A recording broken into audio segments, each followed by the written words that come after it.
Answer from the heart. When beginning the practice of living fully in the present, we often have thousands of questions. However, before seeking answers from others, we should sit down with our own questions. We will be surprised to discover that by delving deep and embracing our questions, we can answer most of them ourselves. We have a tendency to always look outward, thinking that we can receive wisdom or compassion from someone else.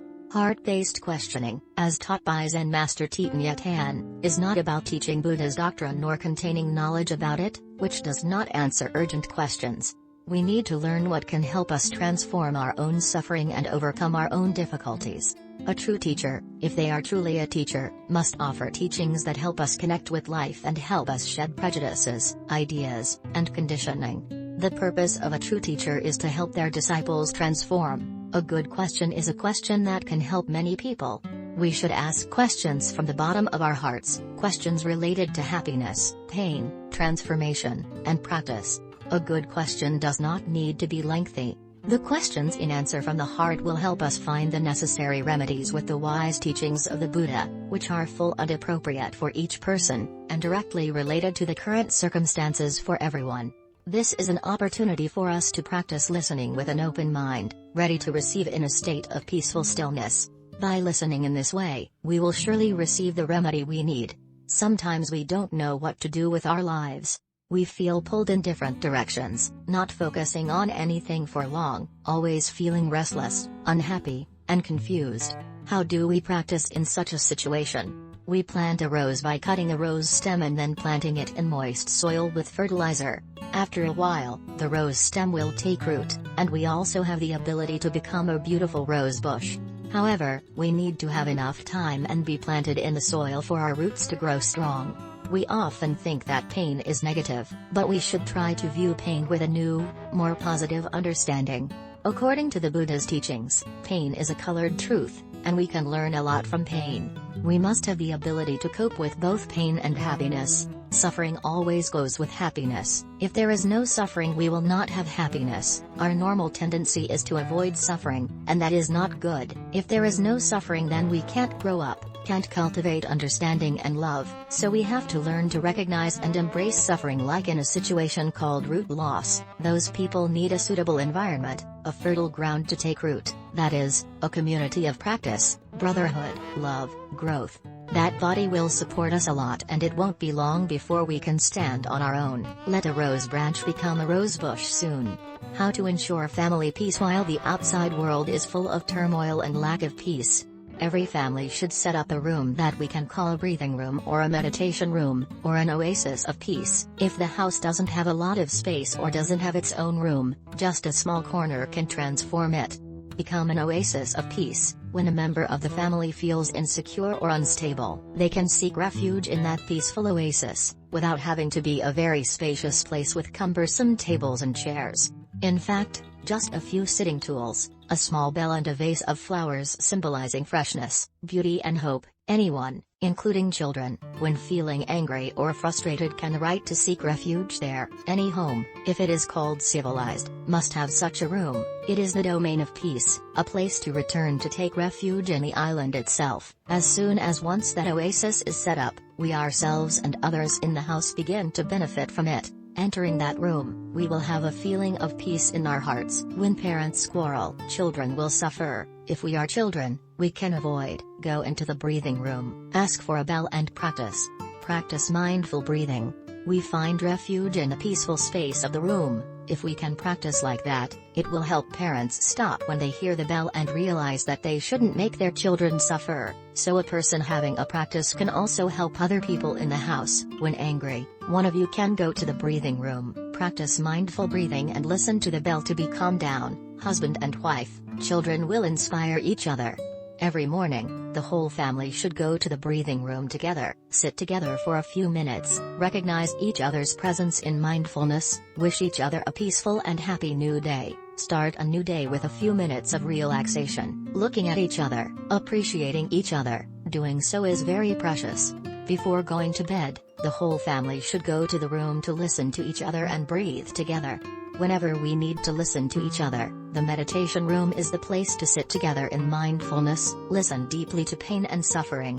each other. When a child has taken shelter in the meditation room, parents should not continue to scold him. Entering the meditation room is considered an inviolable privilege. No one can disturb him anymore. We are busy working from morning to night without sitting still for a minute. How can we have the opportunity to practice sitting in silence? Silence comes from within, not from without. Silence does not mean not talking or doing nothing. Silence is when we are not disturbed, not scattered, or have no inner whispering voices. If we can really be silent, then in any situation we can be happy in silence. There are times when we think we are silent and there is silence around us, but in reality we are talking. It's not silence, the practice is how we can be still in all the activities we're doing. Change the way we think, the way we see.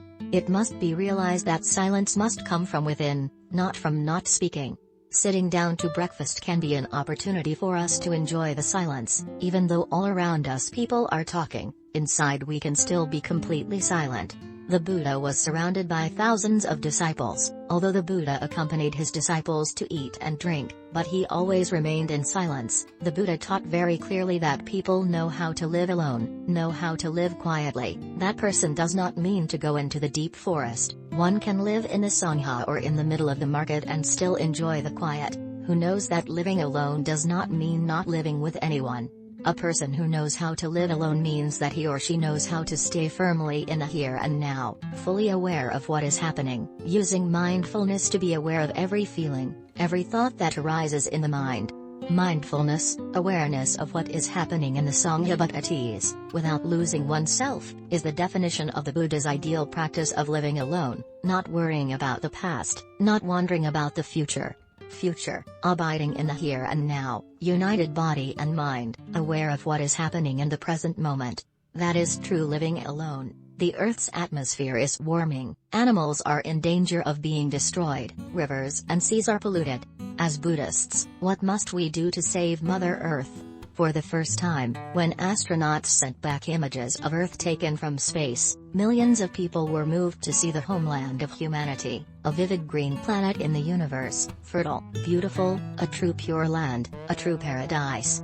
Yet we humans have not known how to cherish and protect. On the contrary, we are still destroying Mother Earth. That's why we need the Buddha. The Buddha is not a god, the Buddha is an awakened person, someone who clearly sees what is happening. The Buddha is also us, so practice the teachings of Buddhism to help us and those around us awaken. It turns out that we have a very beautiful planet to protect. So enlightenment, awareness is very important. Each of us has the seed of awakening, and so we have hope. Thanks to the awareness of the whole group, everything can be resolved and carried out quickly. Therefore, all activities that we need to do should be aimed at demonstrating collective awareness. The practice is no longer an individual matter, but a collective practice. Teachers must practice together with their colleagues and students. Psychotherapists must practice with patients and colleagues. Filmmakers have to produce films that have an awakening effect.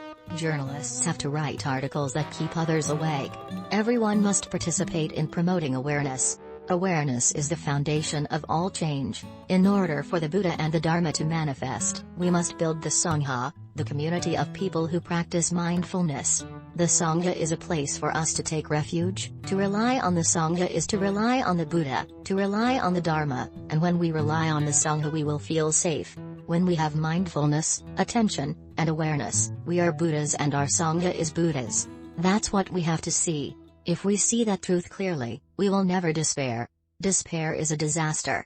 The collective awakening is our hope, the hope of our planet. And collective awakening is completely doable. How can we easily accept when we hear that our loved ones die will be continued in a different form?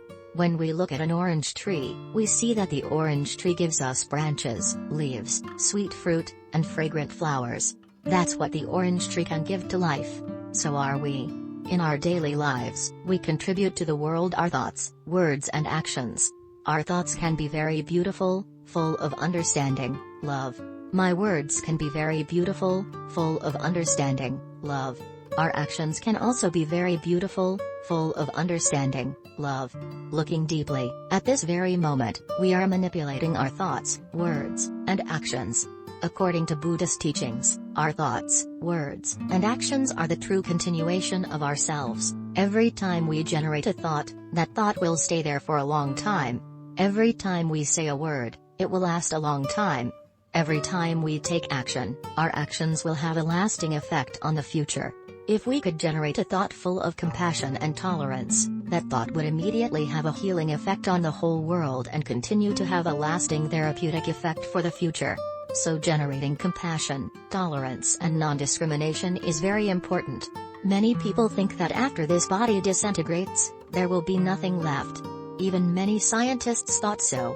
But our thoughts, words, and actions are energies of lasting influence. So if you want to have a good continuation, you must contribute good thoughts, good words, and good actions. I cannot destroy a human. It is not possible to turn that person into nothing.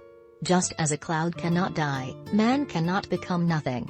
Therefore, we must deeply reflect on our own self-nature as well as the nature of those around us, thereby generating wisdom that helps to free us from anger and fear. That is fearless wisdom, wisdom that is not born, does not die. That is the most precious fruit of practice. How to overcome fear. We must first consider whether our fear is due to a false perception. Practicing mindful breathing in and out, deeply and slowly, helps us to look deeply into the nature and root of fear. People are afraid of death, fear of old age, fear of being alone, fear of illness, fear of losing what they cherish, fear of losing loved ones, fear of losing their job, etc. The Buddha advises us not to hide from fear. On the contrary, remember that feeling of fear and look deeply into it. Most of us try to hide our fears, not daring to look at our fears directly. Instead of trying to avoid or ignore fear, the Buddha advised us to invite that fear up, using mindfulness to recognize and embrace it. Sitting there with it so we can transform it, instead of banishing or filling our fears. This is true for all cases, our fear of less or fear of more. Don't assume you're not afraid. Do not try to find a way to resist or overcome. After a while we will see when the fear reappears, it will be a little weaker.